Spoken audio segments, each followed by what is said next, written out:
Hola, buenas noches. ¿Me escuchan? ¿Me pueden escribir si me escuchan?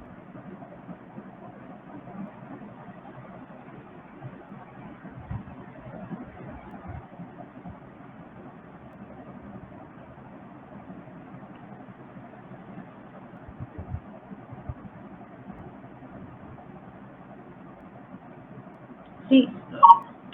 Ok,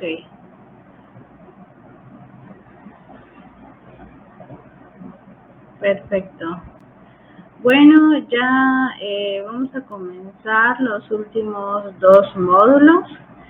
Ya es el último día de los módulos específicos. Ya lo único que nos queda pendiente, que son dos temas muy cortos, muy sencillos, muy fáciles, es el sistema inmunológico, el sistema linfático y el sistema esquelético. Ya habíamos visto un poquito en el músculo esquelético, igual un poquito de esto, pero ahorita vamos a reforzar en el músculo esquelético, pues ya todos los huesos, las divisiones, subdivisiones y pues también en el sistema inmunológico para qué sirve y qué es lo que hace dentro de nuestro cuerpo. Ok. Empezamos con la definición o lo que compone, lo que realiza lo que es en el sistema linfático. El sistema linfático va de la mano con el sistema inmunológico, ¿sí? Son dos temas que tienen que trabajar en conjunto. A diferencia de otros sistemas, de otros aparatos, de que actúan de forma independiente o dependiente con otros sistemas. Entonces, habíamos igual comentado que los sistemas realizan funciones independientes a diferencia de los aparatos que trabajan en conjunto con otros órganos para realizar las funciones que nuestro cuerpo requiere. Comenzamos con el sistema linfático. El sistema linfático es una de sus principales funciones es recoger el líquido linfático que sobra en todos los tejidos corporales y los va a devolver a la sangre. Es una red de vasos y órganos que están por todo nuestro cuerpo. Transporta, obviamente, su nombre lo dice, linfático, transporta linfa, nutrientes, también materiales de desecho, entre todos los tejidos de nuestro cuerpo y el torrente sanguíneo. Es algo muy fundamental. ¿Por qué? Porque contiene aquí agua, contiene proteínas, otras sustancias que se van escapando desde todos los capilares sanguíneos diminutos a los tejidos corporales.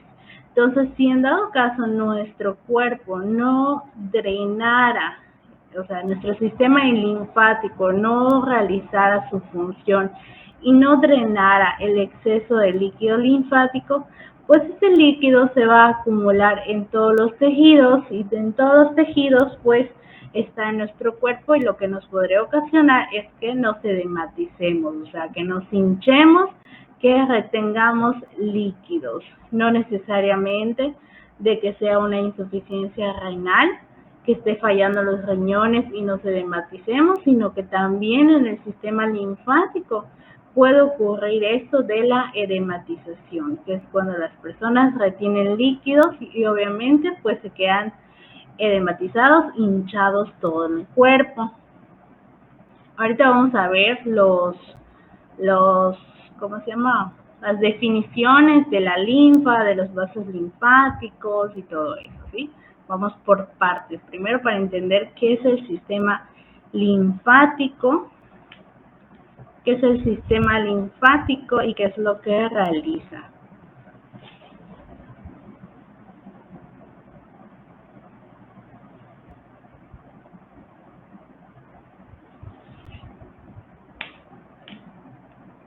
Ok.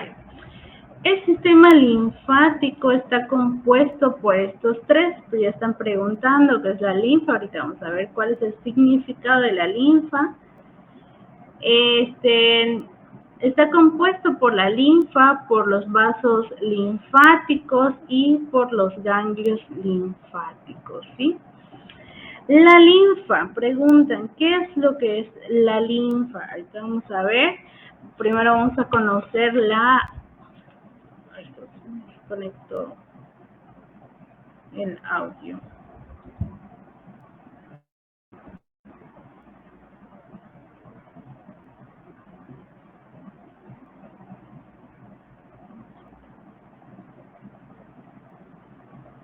Listo. Bueno, aquí en las imágenes podemos identificar la linfa, viene siendo todo eso verde, las células del tejido, el líquido intercelular que está entre las células, la pared de los capilares linfáticos y dentro está la linfa y ahí igual se puede apreciar la apertura en los vasos linfáticos de cómo del líquido intercelular puede llegar a entrar a la linfa o la linfa igual en salir. La linfa viene siendo a ver, no me salen los comentarios. Allá. La linfa viene siendo un líquido incoloro compuesto de glóbulos blancos, proteínas, grasas, sales, y esto se va transportando desde los tejidos hasta la sangre a través de todos los vasos linfáticos que tenemos en nuestro cuerpo. Entonces aquí en el sistema linfático no existe una bomba que impulse la linfa, a diferencia de cuando hablamos con el aparato circulatorio, de que se mueve y pues por lo tanto puede irse pues la sangre entre las aurículas y los ventrículos. Aquí en el sistema linfático no hay nada que lo impulse, nada que haga que salga esta linfa, ¿sí? Entonces aprovecha un poco del aparato circulatorio y también de las contracciones musculares. Gracias a esto, pues la linfa se logra extender a todos los vasos linfáticos.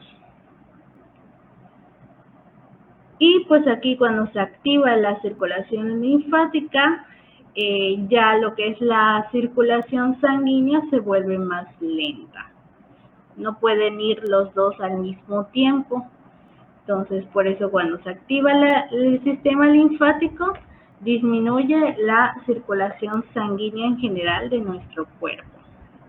Y podemos ver cuál es el vaso linfático, está igual, el plasma, los leucocitos o glóbulos blancos, las células, la linfa intersticial.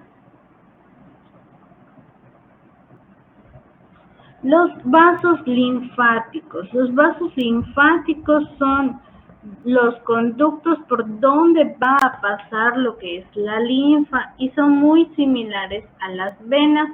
Está formado por tejido conjuntivo y unas válvulas en las paredes que evitan que el retroceso de la linfa. Recuerden que igual en el aparato digestivo estaba lo que es el cardio, ¿sí? El cardio es que ayudaba a que impida que retroceda lo que es la comida. Entonces aquí los vasos linfáticos también tienen válvulas. Aquí no tiene un nombre en específico, solo es válvulas que evitan que pues la linfa retroceda y que únicamente pues vaya por todos los vasos linfáticos. Aquí en lo que es los vasos linfáticos recogen las sustancias que no pueden ir por la sangre debido a que su tamaño, de gran tamaño, pues les impide atravesar la pared de un vaso sanguíneo. Entonces por eso se van a los vasos linfáticos. Y tenemos dos tipos de vasos linfáticos. Está el conducto torácico y el conducto linfático derecho. Son los dos principales vasos linfáticos.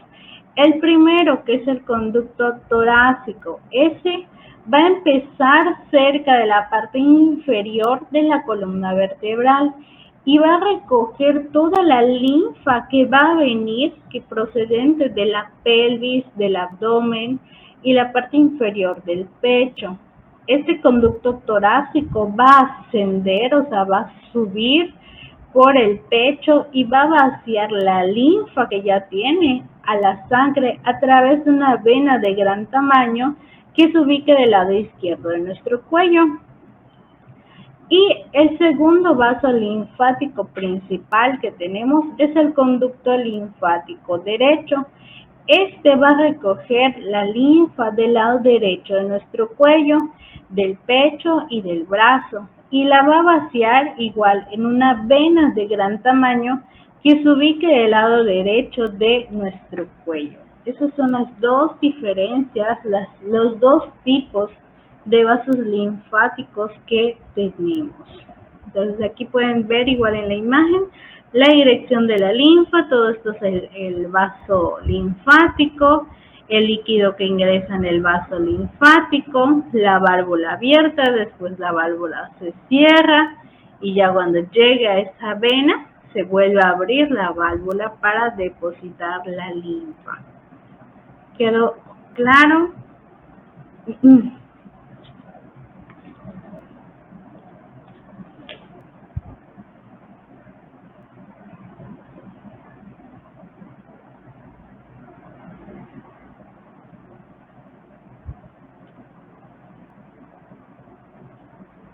El conducto torácico, ese va a empezar, a ver, preguntan, ese líquido, a ver, ¿qué significa la linfa? Ya lo dijimos, es el líquido que produce cuando alguien tiene cáncer. Sí, ahorita vamos a ver los tipos de cáncer que pueden ocasionar el sistema linfático.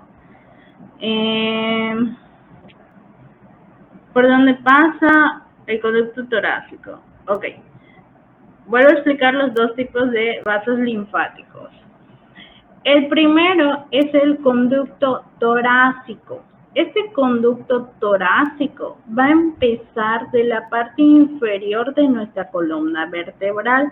Va a recoger la linfa que está viniendo de la pelvis, del abdomen y la parte inferior del pecho. Este conducto torácico, ya que tiene esta linfa que ya agarró de estas partes que ya dije, va a depositarlos o los va a ir llevando por el pecho y lo va a vaciar esta linfa a la sangre a través de una vena de gran tamaño que se ubique del lado izquierdo de nuestro cuello.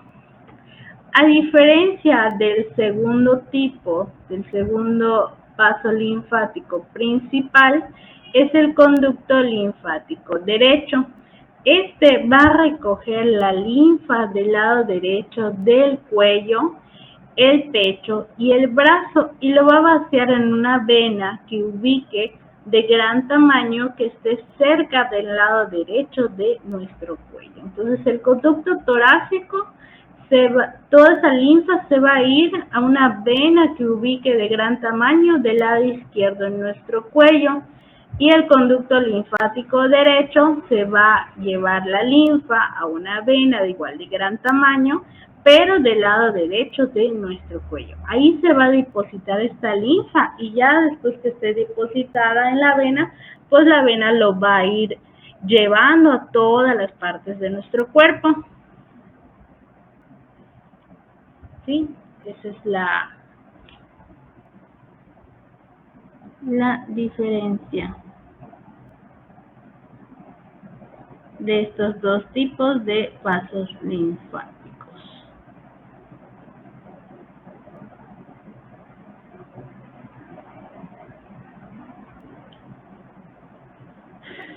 Está también otro componente del sistema linfático. Estos son los ganglios linfáticos. Nosotros estamos llenos de ganglios linfáticos.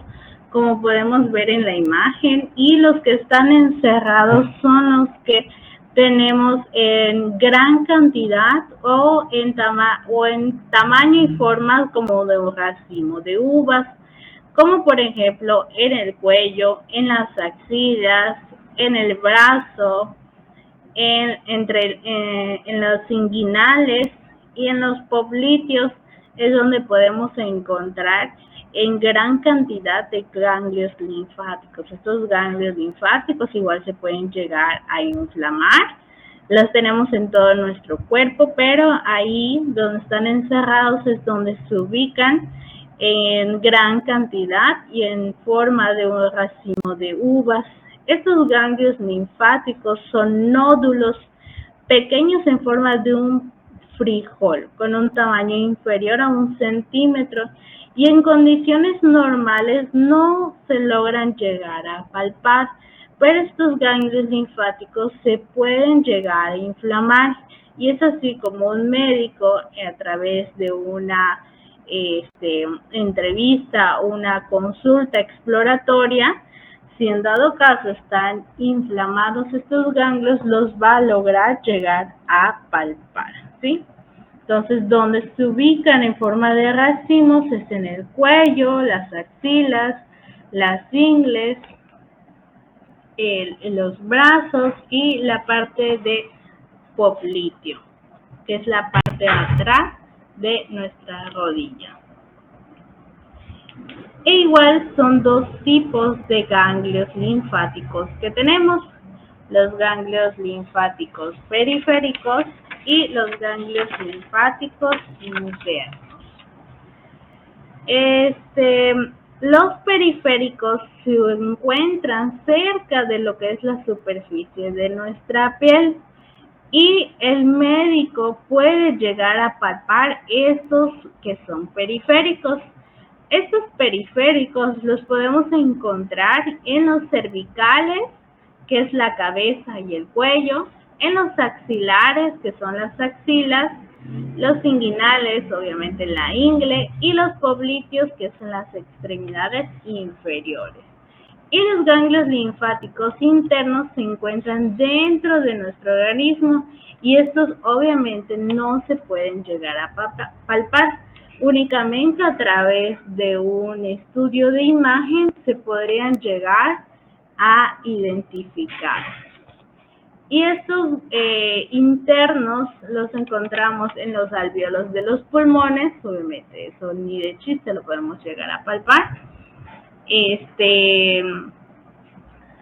También en los paraórticos, que está frente a la columna vertebral, cerca del corazón, frente a la columna vertebral, los ilíacos, que es la zona pélvica, y los inguinales, que es en la ingle. Entonces, estos ganglios linfáticos internos, solo por un estudio de imagen, y si están un poquito inflamados, pues se pueden llegar a identificar. Y los periféricos, pues sí tendrían que conocer bien que no estén tocando, por ejemplo, un tendón, que igual se puede llegar a confundir, o otra bolita que le salió. Entonces ya es por mucha experiencia, ya el médico va a lograr llegar a palpar y a identificar los ganglios linfáticos periféricos. Entonces, cuando hay una infección, cuando nosotros tenemos una infección de cualquier tipo en nuestro organismo, estos ganglios linfáticos pueden aumentar de tamaño debido a la producción adicional de glóbulos blancos, que estos glóbulos blancos, ya habíamos comentado creo que anteriormente, que los glóbulos blancos, o también conocidos como leucocitos, son los que nos ayudan a las defensas contra varias infecciones en nuestro organismo, ¿sí? Entonces, cuando nosotros tenemos una infección, estos ganglios linfáticos van a empezar a aumentar de tamaño, porque van a empezar a producir más glóbulos blancos para hacer frente a esta infección, para combatir esta infección. Entonces, al hacerse más grandes estos ganglios linfáticos, es cuando se puede llegar a palpar un poquito más fácil. Y es un indicador de que nuestro cuerpo pues está respondiendo correctamente a esta infección en nuestro organismo.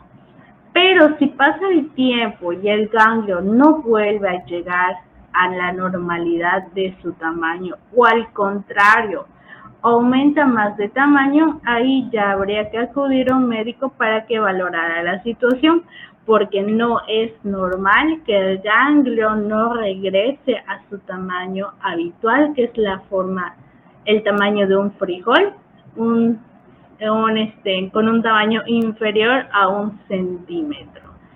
Y el tipo de cáncer, preguntaba, que es el líquido que se produce cuando alguien tiene cáncer. El linfoma es un tipo de cáncer que ocasiona nuestro sistema linfático y normalmente se manifiesta por este aumento de tamaño de ganglios, también conocidas como adenopatías. Y de ahí pues es importante acudir al médico con la aparición o la palpación de un ganglio cuando ya pasó la infección. O sea, por la infección se aumentó de tamaño por los glóbulos blancos o leucocitos, pero ya no tenemos ninguna infección o aparentemente ya cruzamos este virus, bacterias, hongo, lo que sea. Y este ganglio siguió allá del tamaño y siguió aumentando. Entonces ahí ya podría ocasionar un tipo de cáncer que es el linfoma. Es normal, preguntan, ¿y es normal que duelan cuando se inflaman? Sí, sí es normal. Obviamente eso igual nos puede tensionar, igual se pueden llegar a inflamar un poquito. Si nosotros estamos muy estresados, se pueden llegar a inflamar un poquito los ganglios y ahí sí se pueden identificar un poquito más fácil, o sea, se logran llegar a palpar. Los periféricos, obviamente. Pero sí, a veces es normal. ¿Por qué? Porque no solamente uno, vemos en la imagen que no solamente uno, ni 5, ni 10 ganglios linfáticos tenemos un montón en todo nuestro cuerpo. Entonces, a veces no solo es un ganglio que se está inflamando, sino que son varios, entonces es lo que puede ocasionar un poquito de dolor, pero no es un dolor insoportable. Bueno, terminamos con los ganglios. Bueno, el sistema linfático en sí, sus funciones son estas: mantiene el equilibrio osmolar, contribuye a formar y activar nuestro sistema inmunitario gracias a los ganglios linfáticos, como ya comentamos. También recolecta el ki, lo que ya habíamos visto en el aparato digestivo, que es el producto que tiene un elevado contenido en grasa, que se encuentra en el contenido intestinal. También controla la concentración de proteínas en el líquido intersticial, en el volumen del líquido intersticial y su presión. Son las funciones que tiene el sistema linfático. Al igual que lo que comentábamos de cada uno, de drenar pues la linfa a todo nuestro cuerpo para que pues no nos edematicemos. Y la clasificación de los órganos linfoides, que se dividen en dos, en los linfoides primarios y los órganos linfoides secundarios. Ahorita vamos a ver cómo se dividen estos dos.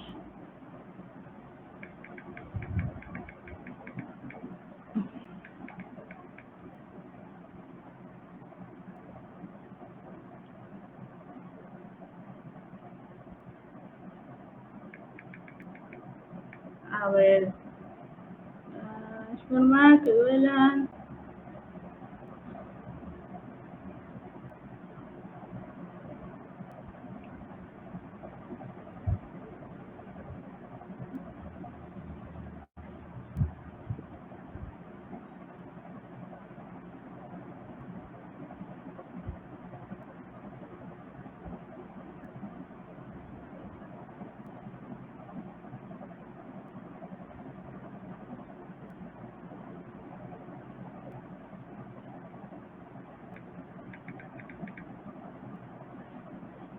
A ver, ¿qué están preguntando?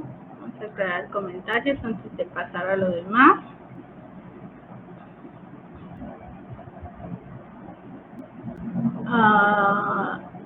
¿Qué es osmolar?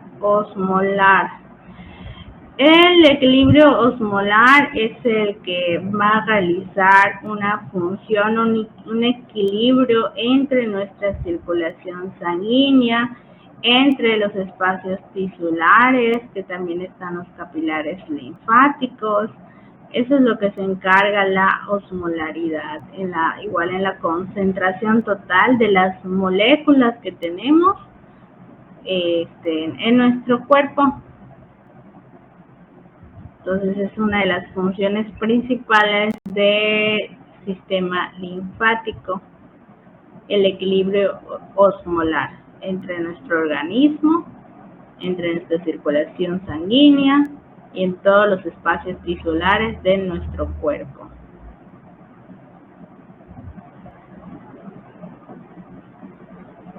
Al igual que activar nuestro sistema inmunológico para las defensas de nuestro organismo.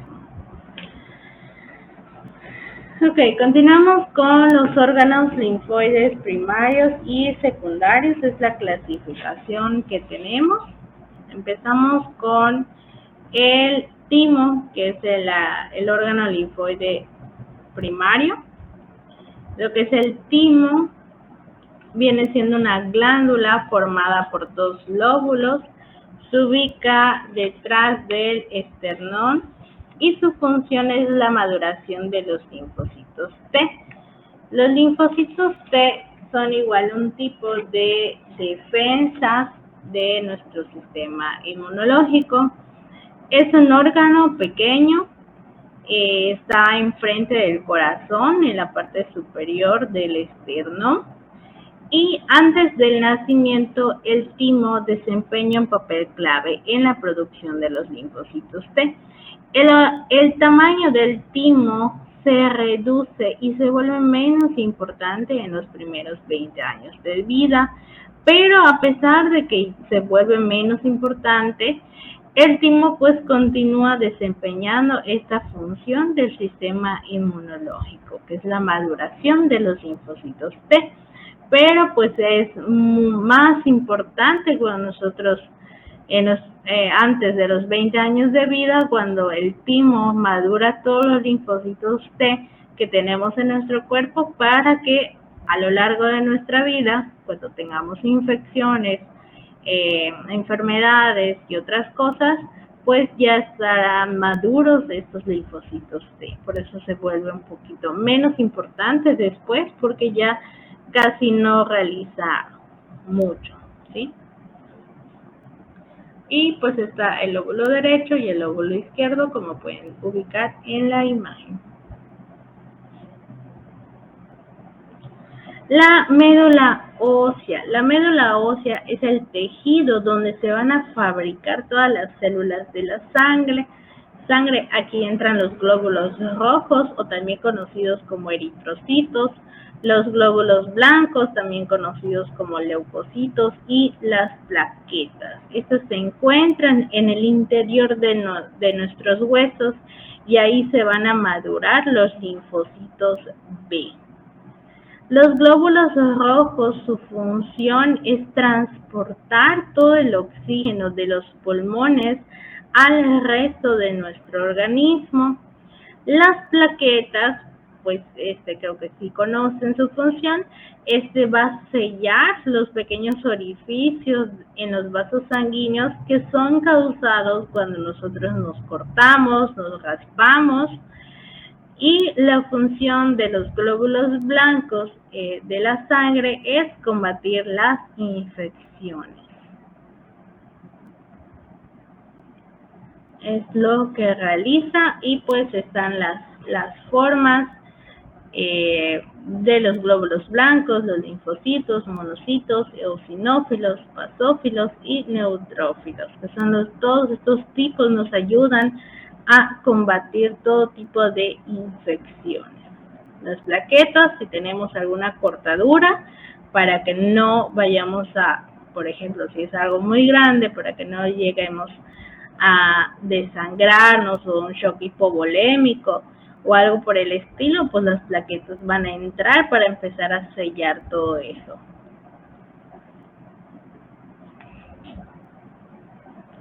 Y bueno, esos son los dos órganos linfoides primarios. Y ahorita vamos a ver los órganos linfoides secundarios. Aquí entra otra vez los ganglios linfáticos, que ya vimos su función. Las pequeñas estructuras que igual contienen linfocitos. Los vasos linfáticos conectan los ganglios linfáticos y ya vimos pues su función igual de producir los glóbulos blancos y por eso aumentan de tamaño para hacer frente a las infecciones o enfermedades que estemos atravesando.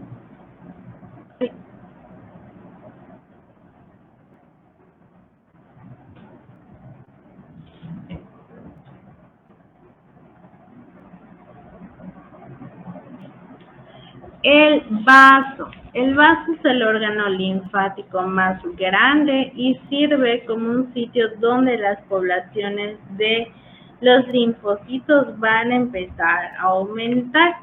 Es de color rojo vino, oscuro, mide en promedio 12 centímetros de longitud, 8 de ancho, 4 de grosor y pesa aproximadamente en una persona adulta de 150 a 200 gramos. Y cuando se elimina lo que es el vaso, la extirpación del vaso, el proceso quirúrgico se conoce como esplenectomía. Aquí el vaso actúa como un filtro. Su función igual del vaso es eliminar las células viejas y lesionadas y ayuda a controlar toda la sangre, la cantidad de sangre y las células sanguíneas que circulan por nuestro cuerpo. También el vaso, su función muy importante es eliminar los gérmenes. Igual contiene glóbulos blancos que se conocen como linfocitos y macrófagos. Estos dos tipos de células van a ayudar a atacar y a destruir los gérmenes que contienen en la sangre cuando van a atravesar o van a pasar por el vaso. Prácticamente el vaso no es un órgano muy principal, o sea, se puede llegar a extirpar y realmente no ocasiona necesariamente pues algún problema muy grave. No es un órgano principal que no podamos llegar a vivir sin este. Entonces el vaso igual se conoce como un basurero porque pues mayormente se encarga de eliminar todo lo viejo y de almacenarlo. Pero pues eso, aunque parezca menos importante, pues igual tiene su función. También en dado caso que nosotros no tengamos hierro y nuestro cuerpo lo requiera, el vaso es un lugar donde se almacena la sangre y hierro.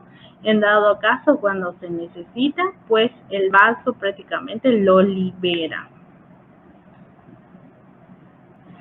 Entonces también almacena células sanas de la sangre, también almacena bacterias, desechos celulares. Entonces por eso no hay tanto problema si en algún momento nos llegaron a extirpar o a realizar el procedimiento que es la esplenectomía, que es la extirpación del vaso. Sí tiene sus funciones, pero pues hay otros órganos que podrían ocupar su lugar o realizar un poquito de lo que el vaso realiza. El MALT es un órgano igual linfoide, es un tejido prácticamente que únicamente se asocia a mucosas, se encuentra en el tracto gastrointestinal, respiratorio y genitourinario.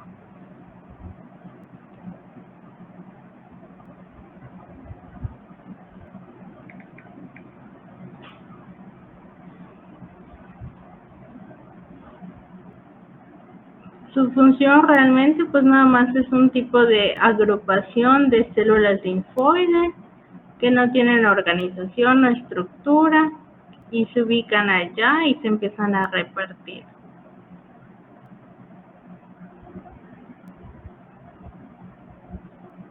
Y también producen los dos tipos de células, los linfocitos B y los linfocitos T.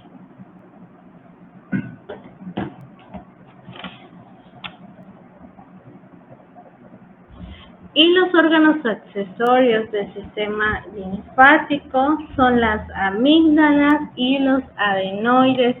Las amígdalas son conglomerados de tejido linfático en la parte posterior de nuestra garganta.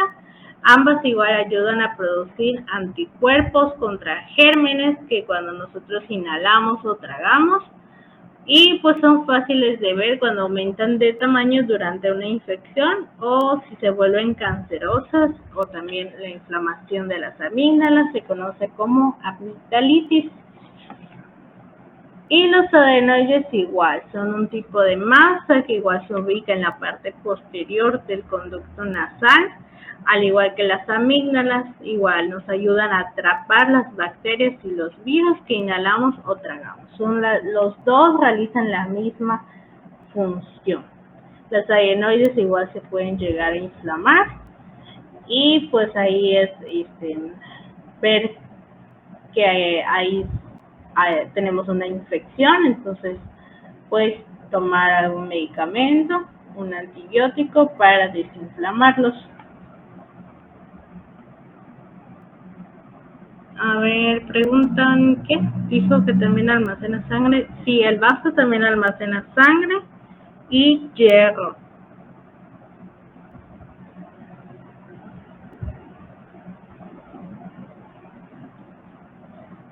Entonces, gracias a estas amígdalas, pues no logran atravesar ya de manera muy interna, pues nuestro aparato digestivo no lo logra llegar a comprometer tanto, porque si algún virus o bacteria se llegara a alojar, pues en los pulmones, en los alvéolos u otra parte principal del aparato respiratorio, pues ya sería muy riesgoso y muy dañino pues la infección. Entonces estas amígdalas y los adenoides es como que el primer paso. Ya si estos no las logran atrapar, pues ya ni modos, ya prácticamente se lograron alojar en el pulmón, que es lo que querían los microorganismos. Entonces sí realizan una función muy importante. Se pueden llegar a extirpar porque igual se pueden llegar a convertir en cancerosas.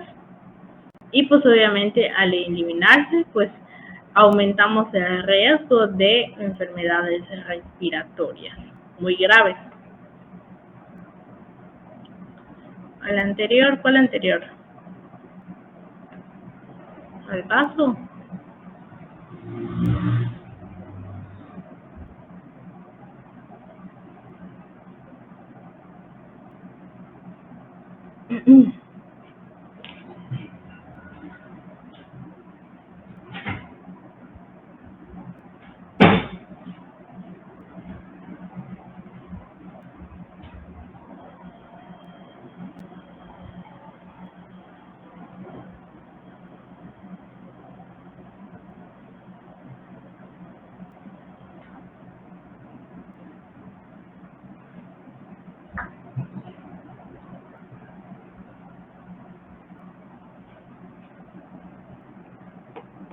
Listo.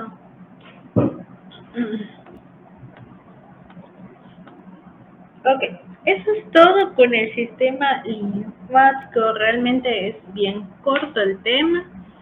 Son poquitos órganos que entran.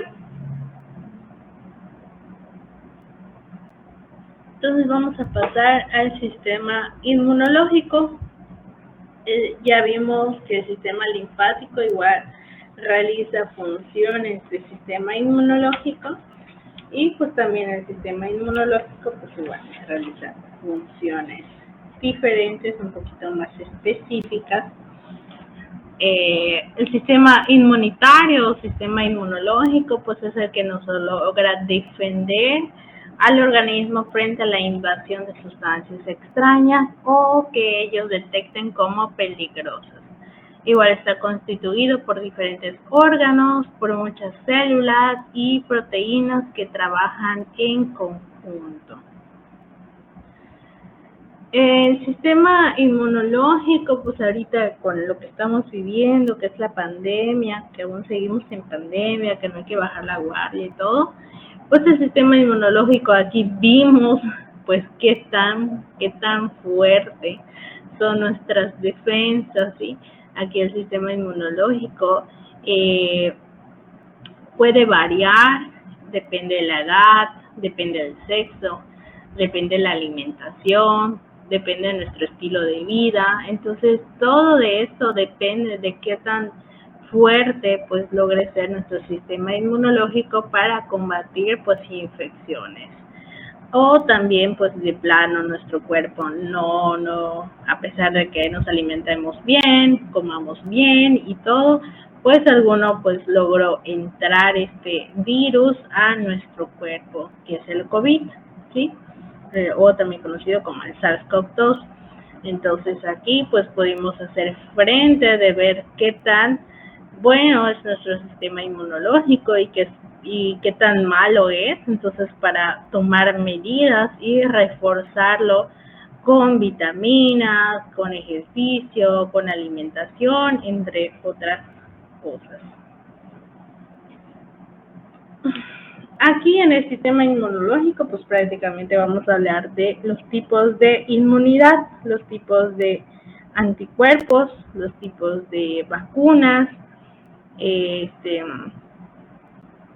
Se refiere a la protección de un individuo contra enfermedades infecciosas, o sea, la capacidad de nuestro organismo para resistir y sobreponerse a una infección. Aquí podemos ver la división, la esquematización de la inmunidad. La inmunidad se puede dividir en adaptativa e innata. La adaptativa se subdivide en natural y artificial. La natural se subdivide en pasiva y activa, al igual que la artificial en pasiva y activa. Entonces, la inmunidad innata, o también conocida como inmunidad natural o nativa, viene siendo la primera línea de defensa. Está representada por la piel, por las mucosas, por las secreciones, por células que se encargan de destruir los agentes infecciosos como los macrófagos, los neutrófilos y las células asesinas.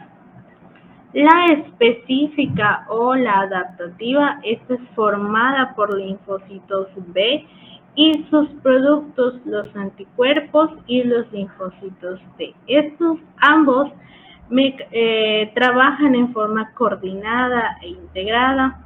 La inmunidad pues se puede lograr adquirir en forma pasiva o activa. Y a su vez pues puede ser natural o artificial. La natural, vemos que ahí la pasiva es en la parte ya maternal, o sea, ya durante nosotros estamos en el vientre de la mamá, la mamá pues a través del cordón umbilical pues nos logra igual proteger, nos logra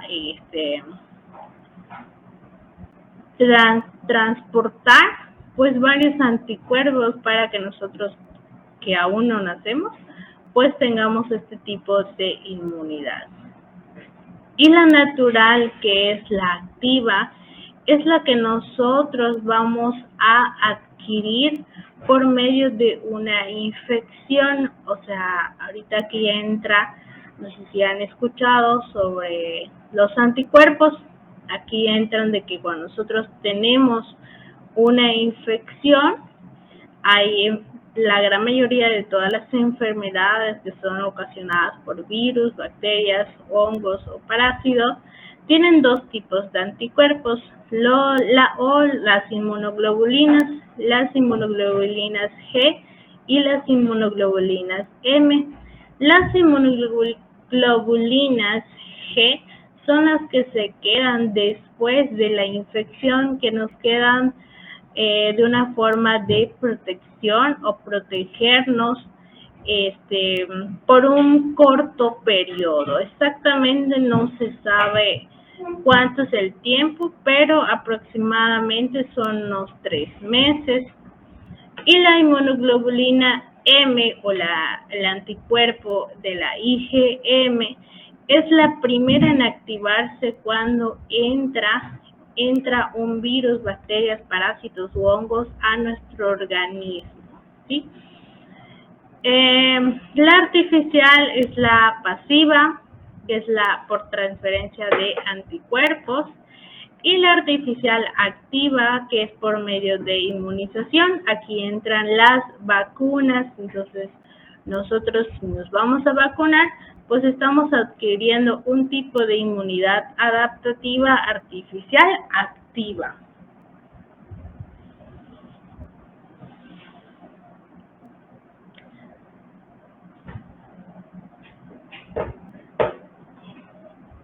¿Quedó claro los tipos de inmunidad?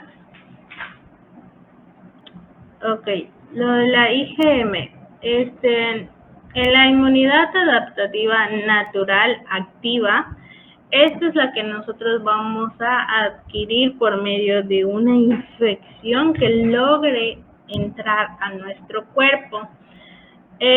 Todas las enfermedades pues tienen estos dos anticuerpos, que es la IgG y la IgM. La IgG o la inmunoglobulina G es la que se queda después de la infección, que nos queda como una protección de esa misma enfermedad, pero por un corto periodo de tiempo. Y la IgM es la primera en activarse cuando tenemos alguno de estos tipos de infección. Es la primera que se activa, o sea, se levanta para hacer frente a la infección que estamos atravesando. Entonces, como poner el ejemplo del COVID, no sé si alguno antes de las vacunas se hizo algún análisis de anticuerpos. Entonces, antes de que estén las vacunas, sí se podría llegar a identificar pues estos dos. O sea, si nosotros nos hacíamos el análisis de anticuerpos y aparecía positivo la IgG, quiere decir que nosotros ya pasamos por esta enfermedad, o sea, ya tuvimos COVID y, por ejemplo, si no tuvimos síntomas, pues fuimos asintomáticos. Entonces ya pues nos quedamos un poco tranquilos de que fuimos asintomáticos y que tenemos el anticuerpo que nos protege por un corto periodo de tiempo. Pero si nos hacíamos el análisis y salía la IgG positiva y la IgM positiva, quiere decir que estamos atravesando el COVID, que estamos iniciando el COVID y que pues somos altamente contagiosos. Ahora algunos laboratorios se realizan el estudio que se ve la diferencia de cuáles son tus anticuerpos por vacuna y cuáles son tus anticuerpos por enfermedad, por infección. No todos lo realizan, pero hay algunos que sí logran identificar esto, pero la gran mayoría no. Simplemente se dice, tienes 100,000 anticuerpos de IgG, que es la que te protege contra infecciones. Obviamente, si nosotros tenemos una infección leve, pues empiezan a utilizarse esos anticuerpos y empieza a disminuir conforme pasa el tiempo. Entonces ahora pues solo si se especifica la diferencia, pues estaría súper bien saberlo, pero pues si no podemos saber cuáles son por vacuna y cuáles son por si tuvimos una infección. Ahora sí, ya sería averiguar bien si en dado caso lo requieren.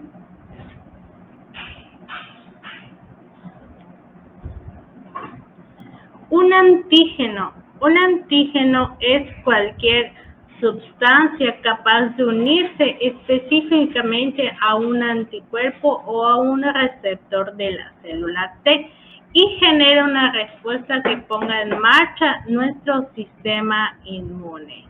Es el que se encarga de identificar si algo está entrando de manera extraña a nuestro cuerpo y este antígeno se une con el anticuerpo para hacer frente a la infección que vaya a llegar a causar este microorganismo patógeno.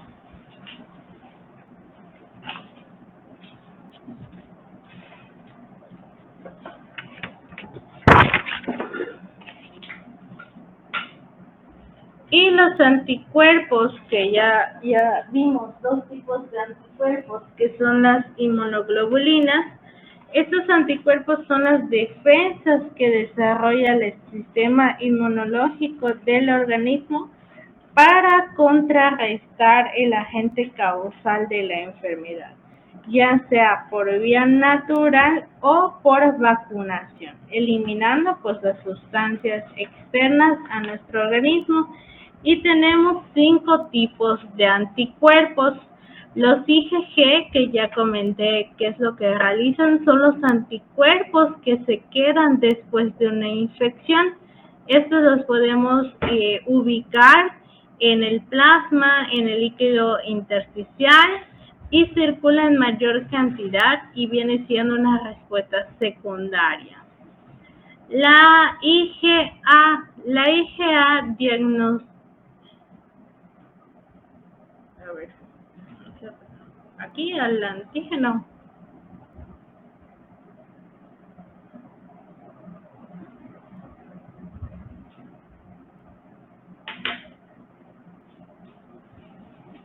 ¿Listo?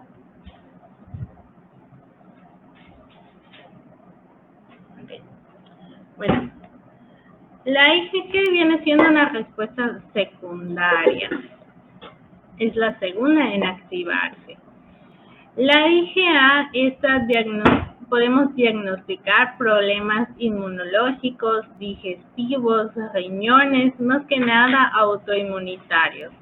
Esto lo encontramos en secreciones, mucosas y es la primera línea de defensa en lo bacteriano y los virales. También podemos identificar el cáncer que está en el mieloma, en la IgA, o también las infecciones comunes en recién nacidos. La IgM, igual como comentábamos con el COVID, es la respuesta primaria en activarse, es la primera en activarse cuando nosotros, es la que esperamos que se active, porque hay muchas personas que no logran activar estos anticuerpos y obviamente pues si no hay en estos anticuerpos pues su cuerpo realmente pues no logra enfrentar esta enfermedad y pues podría fallecer. Entonces tarda en activarse y ya es muy tarde, ya es una infección muy grave y ya prácticamente pues ya es únicamente con antibióticos a ver si se recupera. Entonces la IgM es la respuesta primaria en activarse y la podemos encontrar en el plasma sanguíneo. La IgD es la que menos se conoce su función, pero se sabe que se encuentra en la membrana y los linfocitos B y es un marcador de la madurez de esta y lo ubicamos pues en el suero, pero no se sabe bien cuál es su función específica de la IgD. La la última, que es la IgE, es la que nos ayuda a identificar invasiones parasitarias y alergias. Es lo que se encuentra en cantidades pequeñas de circulación, igual en alergias de alimentos, en cutáneos, respiratorios y también digestivos. La IgA es el que nos ayuda mayormente a diagnosticar problemas autoinmunitarios, o sea, enfermedades autoinmunes. Y es la primera línea de defensa en lo bacteriano y lo viral.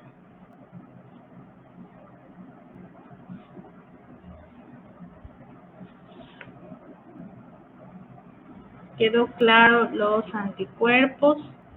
Las siglas es IgG, o sea, la G, A, M, D y E, pues ya son los nombres de estos tipos de anticuerpos. Y la IG al principio es inmunoglobulinas.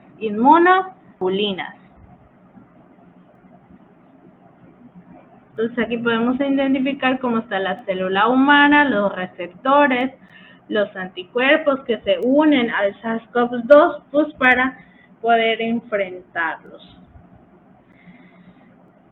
La IgD es la que menos se conoce su función, pero se sabe que se puede encontrar en la membrana, en el suero y en los linfocitos B.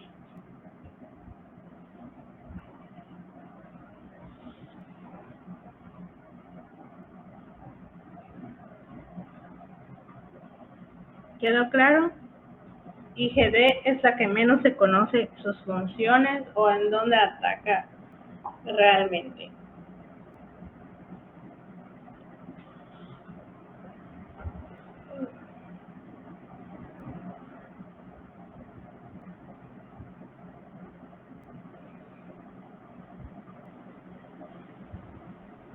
Y bueno, pasamos a las vacunas.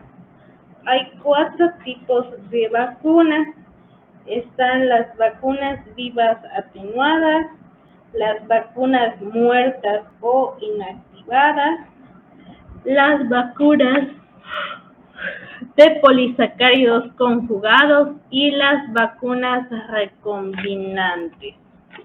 La vacuna en general, su definición es la suspensión de microorganismos vivos atenuados, muertos o inactivados, fracciones de los mismos, polisacáridos o ácidos nucleicos que pues al ser administrados se distribuyen en nuestro sistema inmunológico e inducen una respuesta inmune específica que inactivan, destruyen o suprimen al patógeno para prevenir la enfermedad contra la que estamos enfrentando.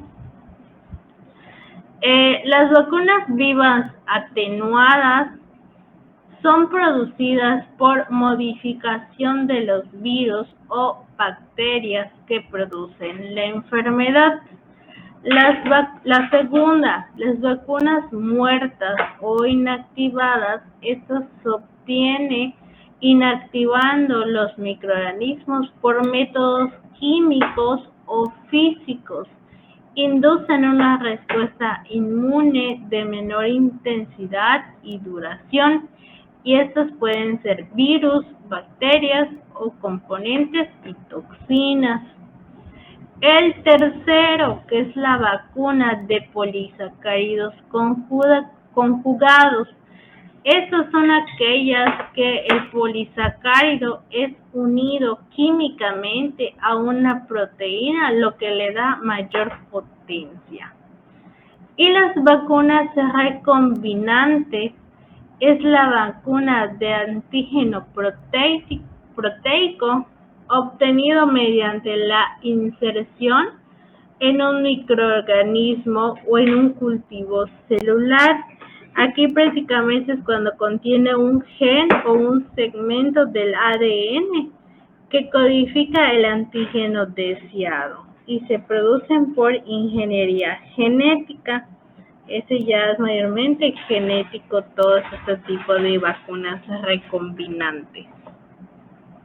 Son los 4 tipos de vacunas, entonces aquí sí puede variar mucho. Está la BCG, el sarampión, la TD, rubiola, la pentavalente, la influenza, el SARS-CoV-2, entre otras vacunas. Entonces cada una pues depende del proveedor pues depende pues ya de la Secretaría de Salud, son a quién le compran y cuál tipo. Y algunas pues fabrica México, algunas vacunas, pero la gran mayoría pues la compra. La 2 y la 4, las vacunas muertas o inactivadas, estas se van a obtener, se obtiene inactivando los microorganismos por métodos químicos o físicos, inducen la respuesta inmune de menor intensidad y duración, y pueden ser virus, bacterias o sus componentes y toxinas. Las de polisacáridos conjugados son aquellas en las cuales un polisacárido es unido químicamente a una proteína, lo que le da mayor potencia de este tipo de vacuna. Y las vacunas recombinantes es la vacuna de un antígeno proteico que se obtiene mediante la inserción, o sea, mediante la recombinación genética en un organismo, en un cultivo celular de un fragmento apropiado. Aquí es cuando contiene un gen o un segmento de ADN que codifica el antígeno deseado, y se producen por ingeniería genética. Eso ya es bien modificada genéticamente este tipo de vacunas, las vacunas recombinantes. En cambio las otras pues es la que se hacen por modificación del virus o de las bacterias, o por inducir químicamente a un anticuerpo o un antígeno.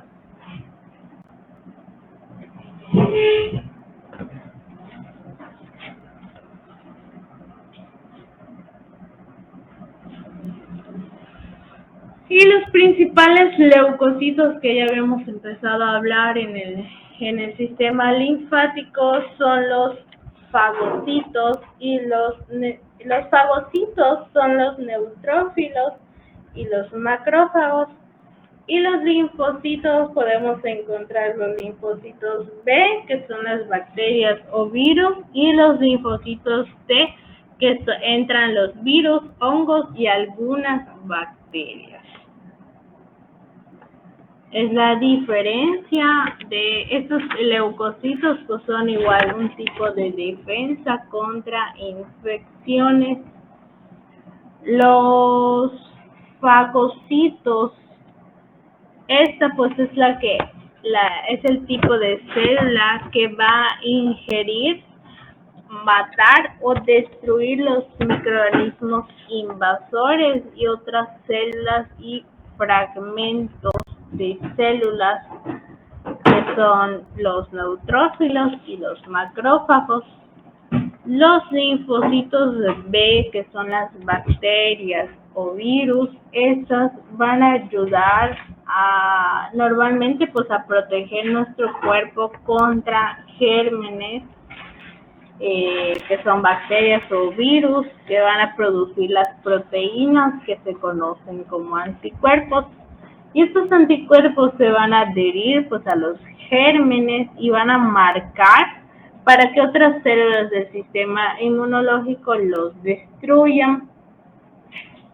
Y los glóbulos blancos también, que son los leucocitos, igual producen anticuerpos específicos contra los antígenos que estimularon esta producción. Y los linfocitos T, que entran los virus, hongos y algunas bacterias, estos cada una tiene una función especial. Las células T, estas pueden destruir directamente las células infectadas, que son por virus, hongos o algunas bacterias. También liberan sustancias que atraen otro tipo de glóbulos blancos a la sangre y los digieren a las células infectadas.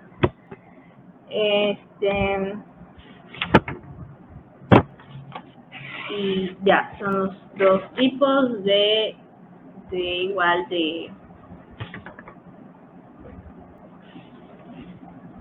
otros tipos de defensas de nuestro cuerpo. Los fagocitos y los linfocitos B y T. ¿Quedó claro hasta aquí?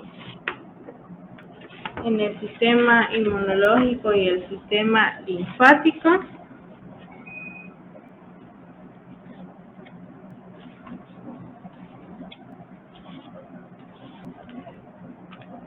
¿Quedó claro? Si no, que me escriban en el chat si hay alguna duda.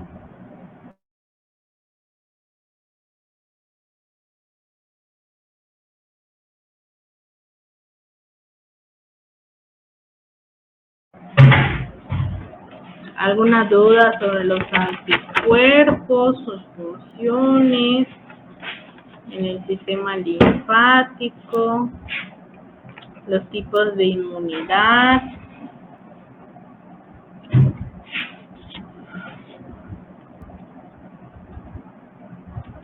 ¿Todo claro?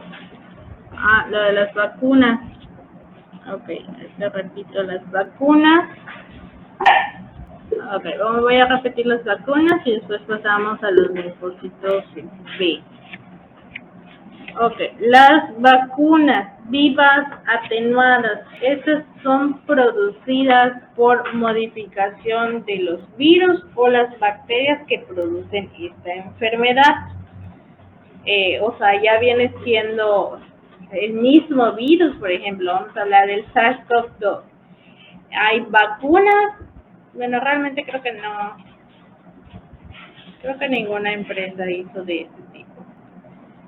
Bueno, pero un ejemplo de vacunas vivas atenuadas son el propio SARS-CoV-2 que van a agarrar, que lo van a depositar y únicamente lo van a modificar para que cuando entre ya el organismo real, pues esta pues lo combata este tipo de infección.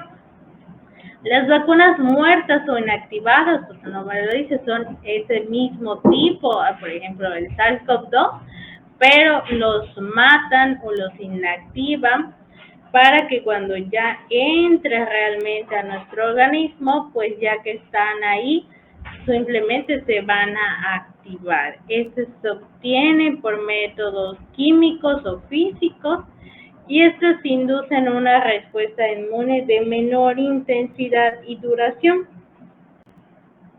La tercera, que es la vacuna de polisacáridos conjugados. Estas son aquellas en las cuales un polisacárido de este virus, bacterias, hongos, entre otros, es unido químicamente a una proteína.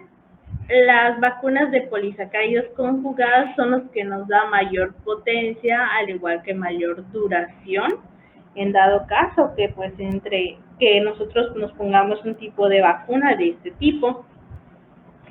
Y las vacunas recombinantes, que son las que del SARS-CoV-2, son las que mayormente realizaron las empresas Pfizer, la Astra, CanSino, entre otras.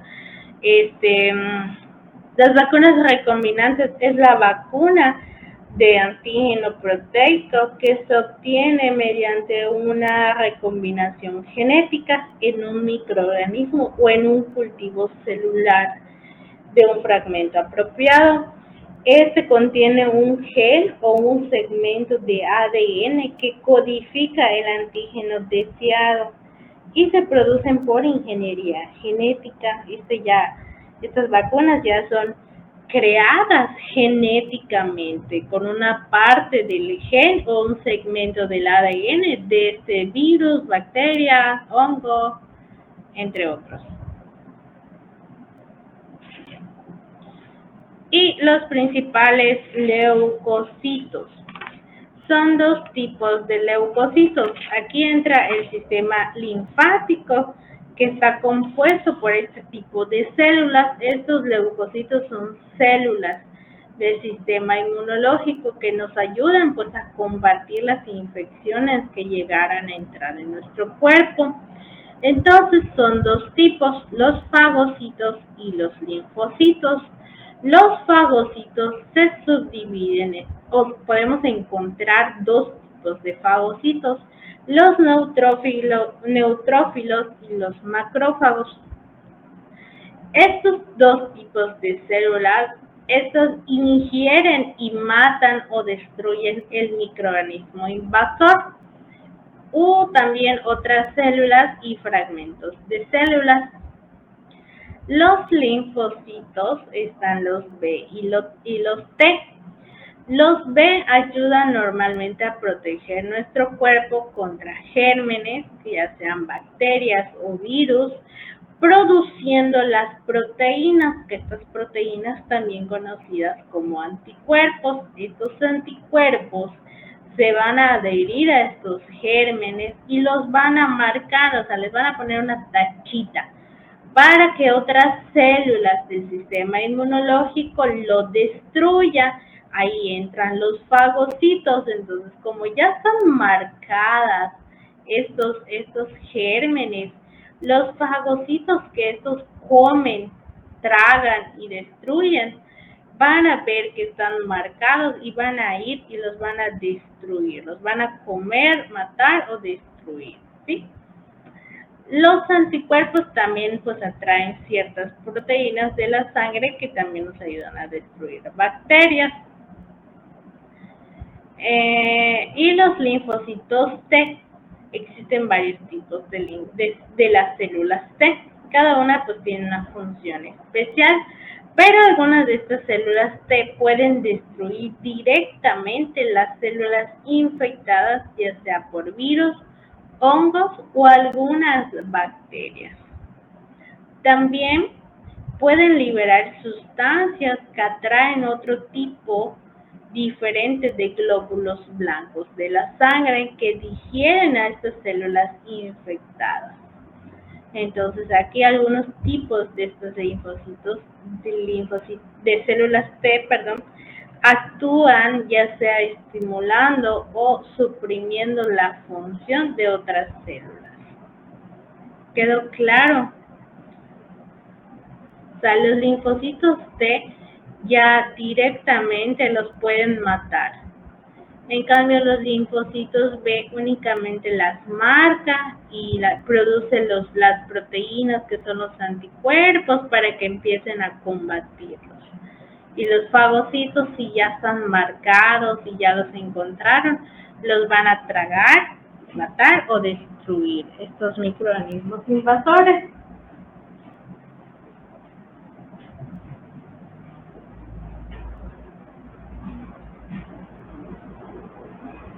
¿Ya quedó claro el sistema inmune? Ok, bueno, tenemos nuestro descanso ahorita, regresamos a las 8:40.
Ok, terminamos con el módulo 9, que era el sistema inmunológico y el sistema linfático. Y ahora vamos a pasar al último módulo, que es el sistema esquelético.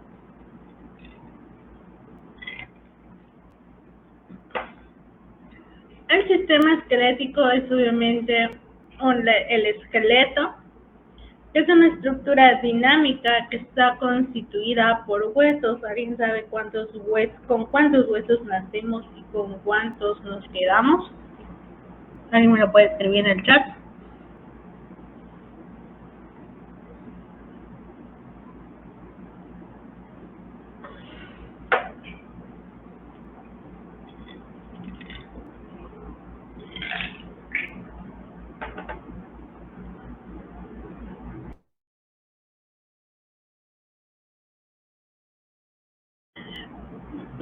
Ok, 206, ¿qué? ¿Con 206 huesos nacemos o nos quedamos después?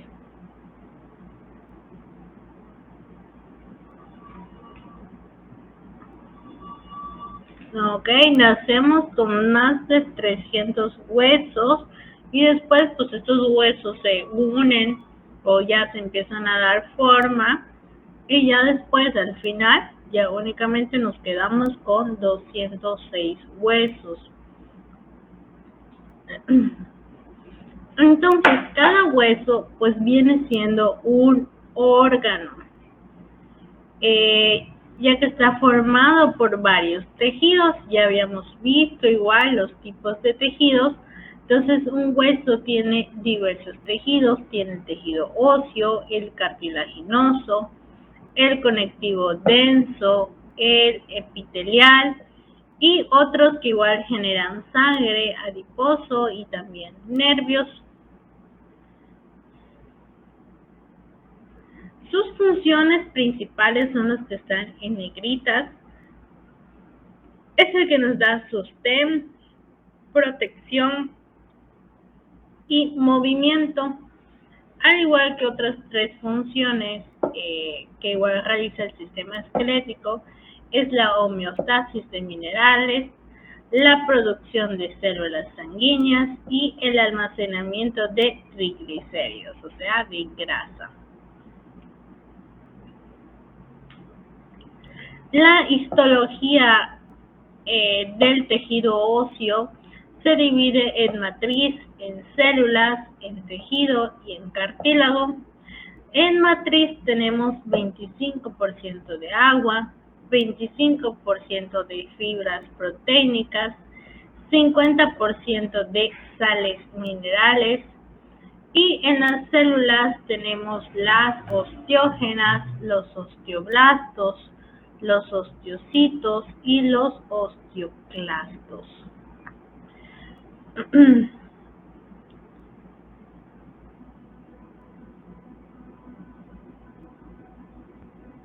Y de tejido tenemos dos tipos: el tejido óseo compacto y el tejido óseo esponjoso.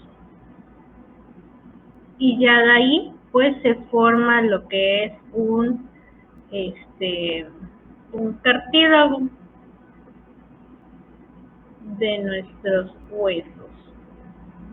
Ya se unen y nos dan un cartílago.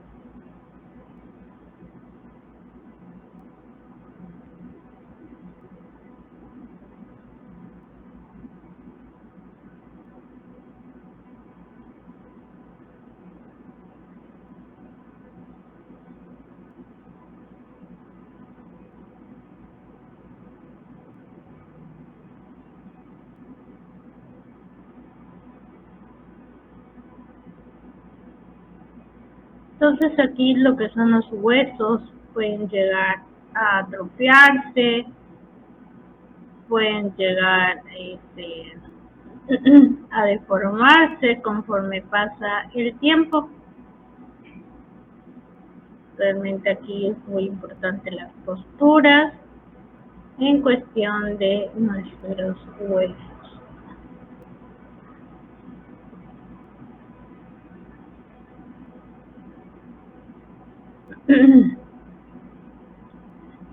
pues aquí podemos ver el hueso compacto, el hueso esponjoso, está lleno de trabéculas, de cavidades vasculares, está el periósteo, la ostiona, el canal de Hebert, los vasos sanguíneos.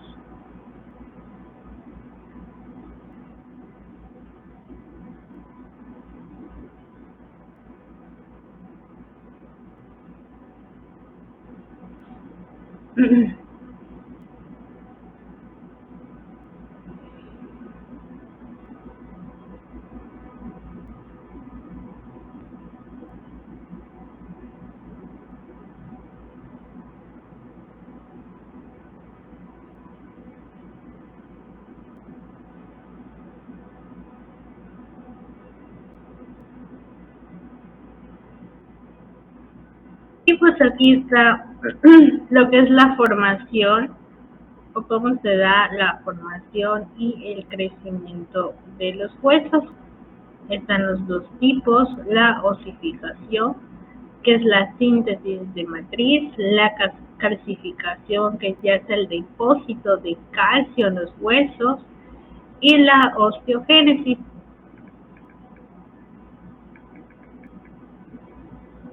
que es el proceso por el cual pues se da la formación de hueso en los tejidos blancos a que se calcifiquen igual y que se endurezcan. Obviamente nuestros huesos están formados desde que nosotros estamos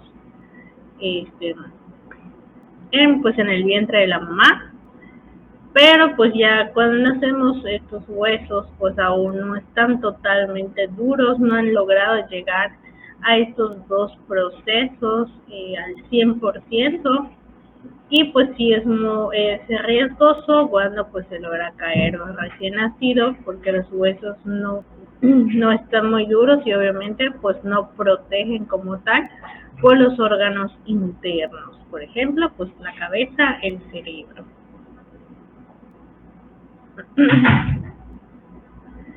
La vascularización e inervación de los huesos. Aquí las arterias pueden penetrar en los huesos por el periósteo, pueden entrar a muchos lugares para irrigar y para que se nutra el hueso con calcio. Y entonces si se elimina el periósteo, el hueso pues puede llegar a morir.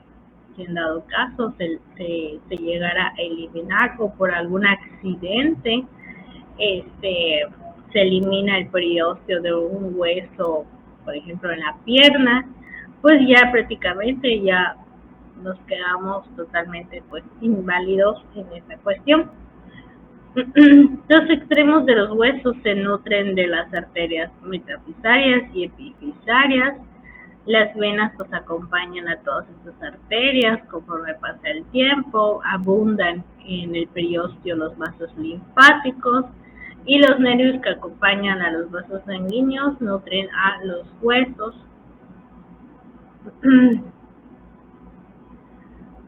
A ver, pregunta, se dice que somos casi puro cartílago RC, sí, casi, sí, realmente pues sí, porque los huesos aún no han llegado a estos dos procesos. Los de Génesis ya comentaron la formación y el endurecimiento de los huesos. Entonces aquí estaba el esqueleto humano, consta de 206 huesos. Se subdividen en dos tipos, el axial y el apendicular. El axial está conformado por 80 huesos que están dentro de la cabeza, el cuello y el tronco.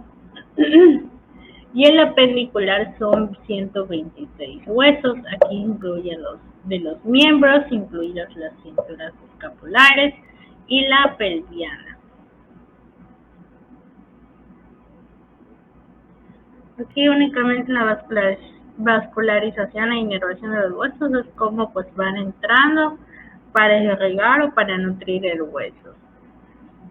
¿Y qué es lo que entra? Entran las arterias, entran los vasos linfáticos, entran nervios, que igual todo lo que son estos entran con el fin de nutrir al hueso.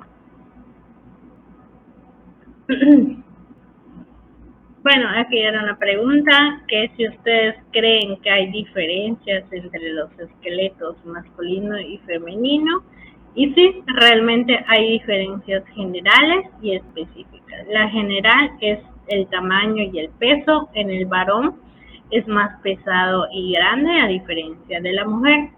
Y la diferencia específica es la forma de los huesos pélvicos y la cavidad pelviana. La pelvis masculina es un poco más profunda, con arco púbico angosto menor a 90 grados, y la pelvis femenina es ancha y poco profunda, es extendida hacia los lados con un ángulo púbico amplio mayor a 90. ¿Alguien sabe por qué realmente el de la mujer viene siendo mayor a 90 grados? Porque el del hombre es menor a 90 grados. ¿Por qué hay esta diferencia específica? ¿Alguien sabe?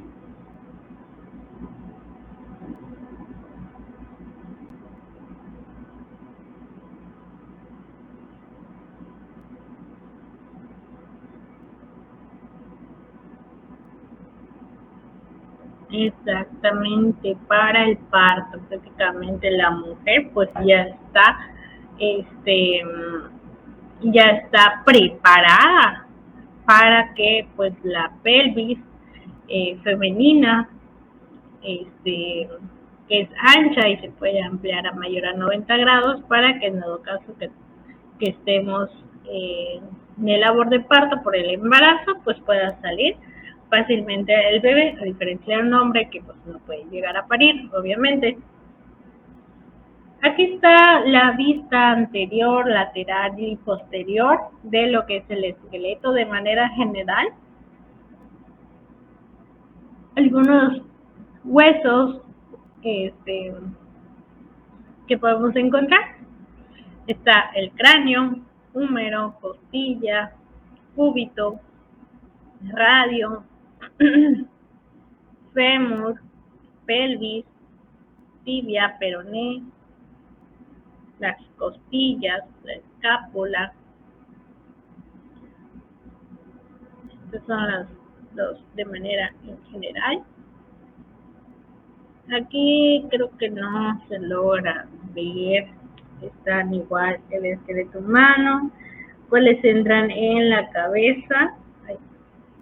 En la cabeza entra el hueso frontal, entra el hueso parietal, el temporal, el occipital, está el esfenoides, etmoides, está la columna vertebral, las cervicales, las torácicas, las lumbares, las sacras, el coxis, y pues todo lo demás que ya habíamos visto. Creo que no se identifica muy en claro. Las extremidades superiores e inferiores.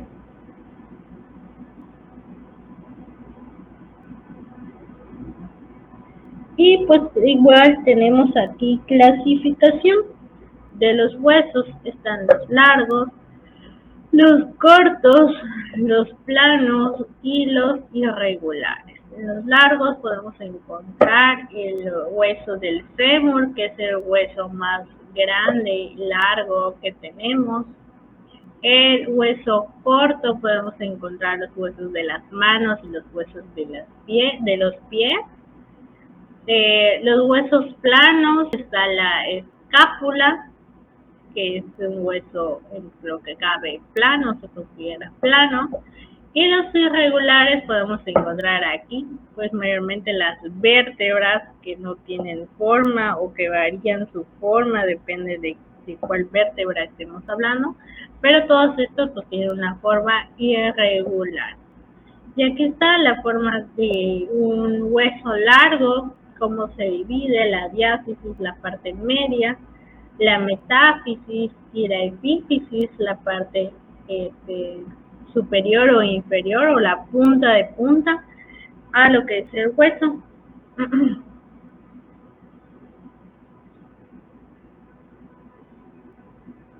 Esa parte, como les comentaba, Los huesos largos tienen completamente esta parte de la subdivisión, que está la epífisis, la diáfisis y otra vez la epífisis.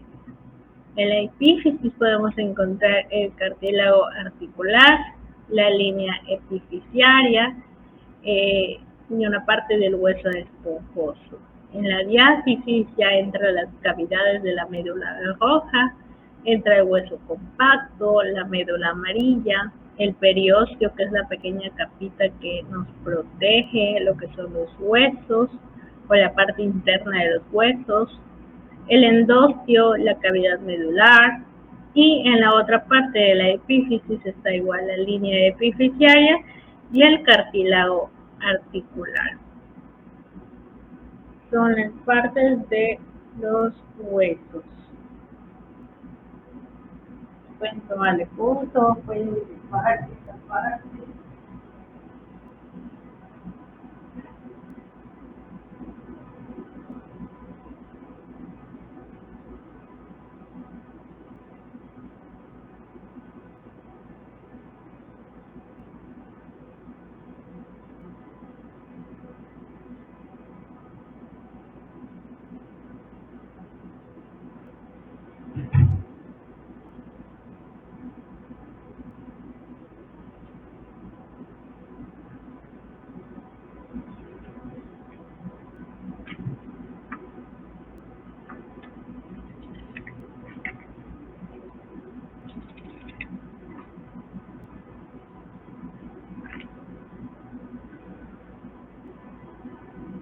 Los huesos cortos son aquellos que no predominan ninguna de las tres dimensiones que ya habíamos visto en el hueso largo y tiene un aspecto cúbico. Está formado mayormente por tejido esponjoso y médula ósea rodeada de tejido óseo compacto, cubierto por el periósteo, salvo en las superficies articulares.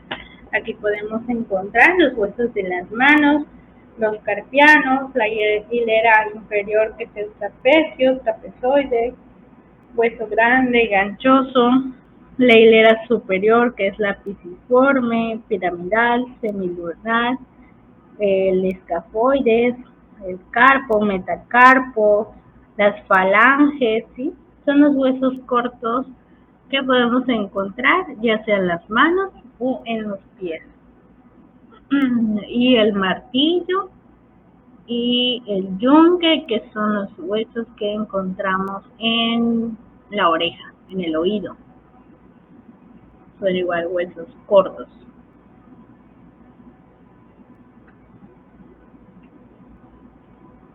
Los huesos planos casi siempre suelen ser delgados, pueden ser de un aspecto curvo. Está formado por tejido óseo compacto y óseo esponjoso y médula ósea en su interior. Y podemos encontrar los huesos de la cabeza, del cráneo, como hueso plano, el frontal, el parietal, el occipital, el nasal, el lagrimal, la escápula. Son huesos planos.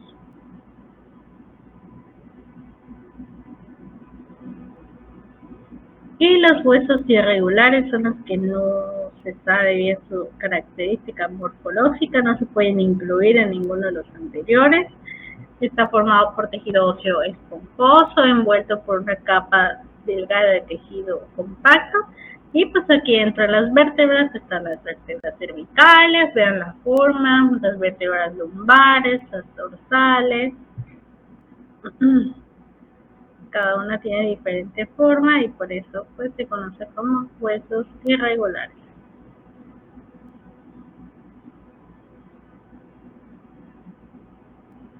En el examen van a preguntar nombre de los huesos, pues quizá algunos de los principales, pero pues realmente no creo. Si acaso los números de cuántos huesos tenemos y la subdivisión de axial y apendicular. Yo digo, pero pues lo tienen que saber todo. Y pues aquí está prácticamente ya dividido el esqueleto axial y apendicular, el nombre del hueso y cuántos huesos son. Está la cara, tenemos 8 huesos, está el frontal, el parietal, el temporal, el occipital, el esfenoides y el etmoides, dos parietales y 2 temporales. En la cara tenemos 14 huesos, entran 2 nasales, 2 maxilar superior, 2 malar o cigomático, un maxilar inferior, 2 unguis o hueso lagrimal, 2 palatinos, 2 cornetes inferiores y un vómer. En el cuello pues solo tenemos un hueso que es el dioides. En la columna vertebral tenemos 26 huesos, 7 vértebras cervicales, 12 vértebras dorsales, 5 vértebras lumbares, un sacro, un coxis, y en el tórax encontramos un esternón y los 7 pares de costillas.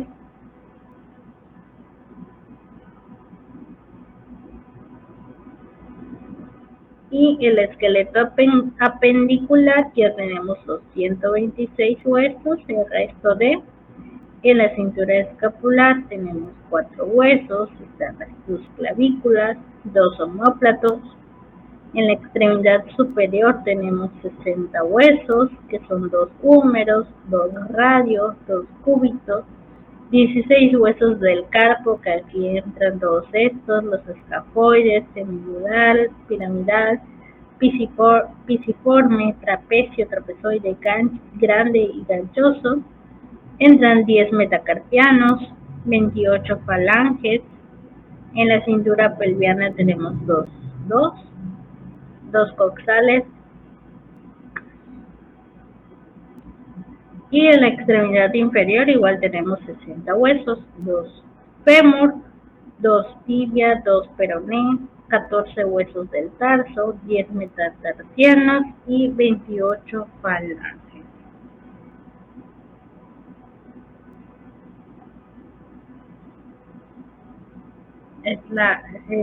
Ya específicamente pues cuáles son los huesos que entran en cada una de estas dos. Realmente ya es todo de este tema. ¿Tienen alguna duda respecto al sistema esquelético? Realmente es muy breve.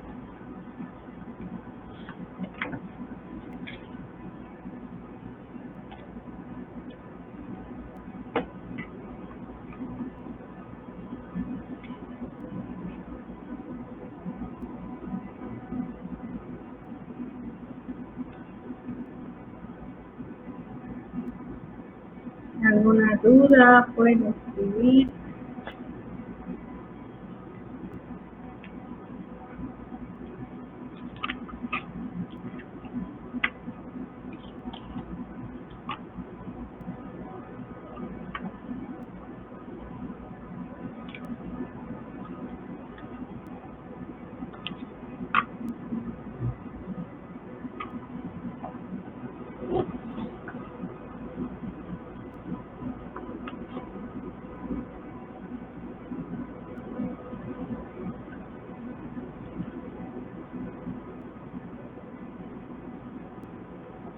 Nada, ninguna duda.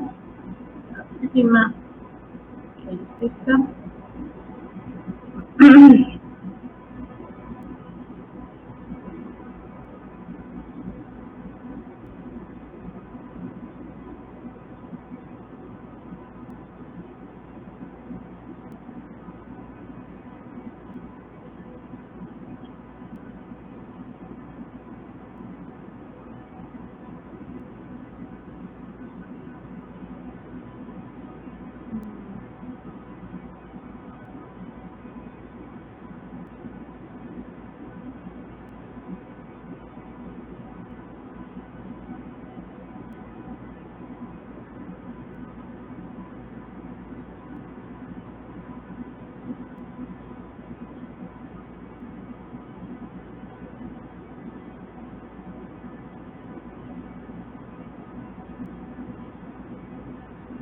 realmente pues es bien corto este tema de la columna vertebral. Nada más tienen que tener en claro pues las funciones del sistema esquelético, cuáles son las funciones principales.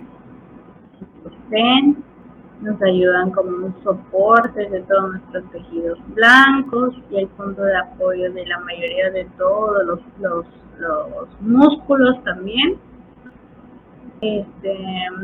La protección, pues estos huesos igual nos ayudan a proteger pues nuestros órganos internos, por ejemplo, pues el cráneo protege al encéfalo, también la caja torácica protege pues al corazón y a los pulmones.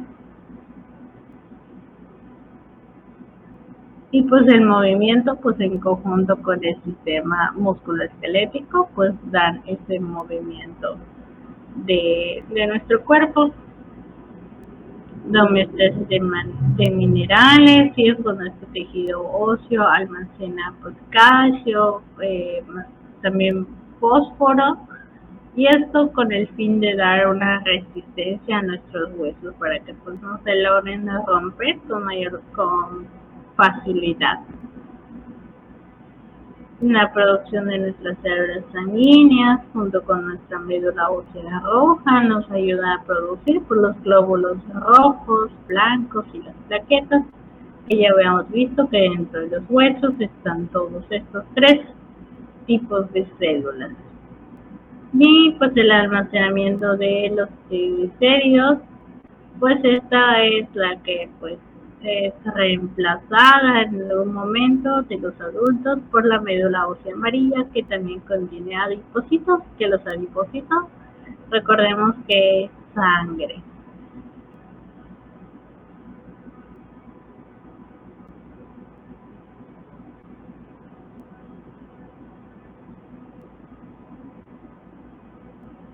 Se me olvidó comentarles las células.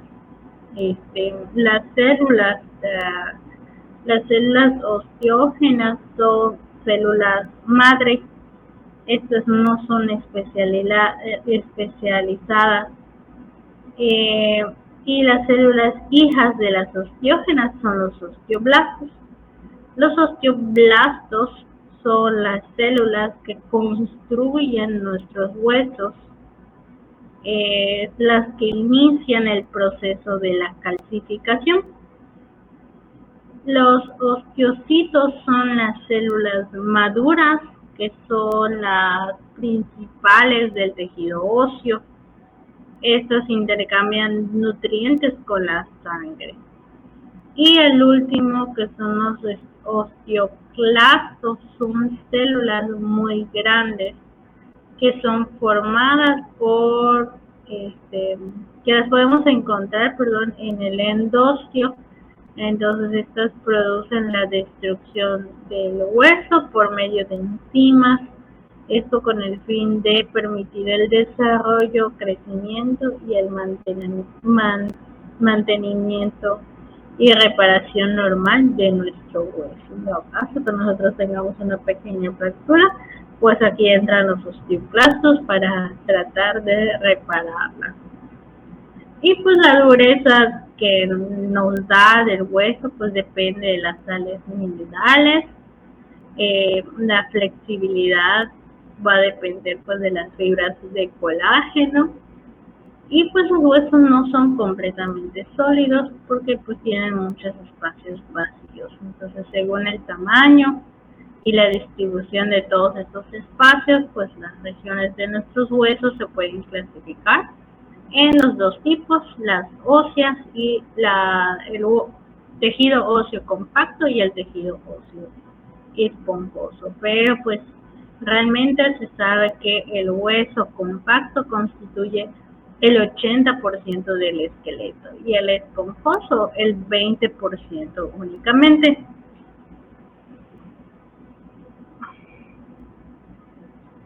¿Alguna duda?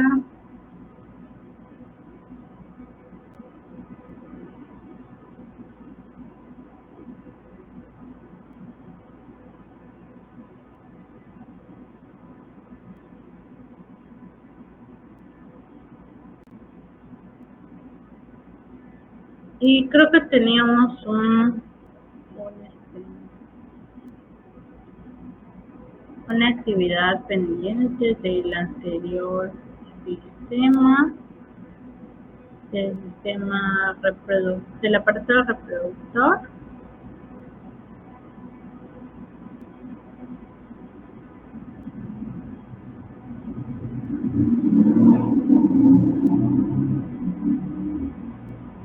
Tengo un documento que es un cuestionario general. Ahí voy a intentar subirlo para que pues puedan es un cuestionario pues de todos los temas. Entonces